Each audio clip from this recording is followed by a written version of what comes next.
రంగారెడ్డి జిల్లా మొయినాబాద్ మండలం చిల్కూరులో 7 రోజులు జరిగే బ్రహ్మోత్సవాలు అంగరంగ వైభవంగా ప్రారంభమయ్యాయి. ఆలయ ప్రధాన అర్చకులు సిఎస్ రంగరాజన్ స్వామి సోమవారం నాడు ప్రత్యేక పూజలు నిర్వహించి, రెండవ రోజు మంగళవారం నాడు మూల విరాట్లకు వేదవచారాలు చేసి అనంతరం అంకురార్పణ చేశారు. ప్రధాన అర్చకులు ఈ సందర్భంగా మాట్లాడుతూ బ్రహ్మోత్సవాల్లో భాగంగా ధ్వజారోహణ నిర్వహించారు.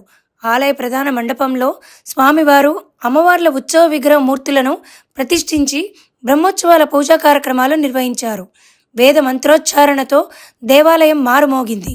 స్వామివారి ఉత్సవ విగ్రహాలు ఆలయ ప్రాంగణంలో ఊరేగించి అనంతరం యజ్ఞ మహోత్సవం నిర్వహించారు. ఈ బ్రహ్మోత్సవాలలో భక్తులందరూ పాల్గొని స్వామివారి దర్శనం చేసుకోవాలని కోరారు. ఈ పూజా కార్యక్రమాలు తిరుమల కిరణాచారి రామస్వామి ఆధ్వర్యంలో నిర్వహించారు.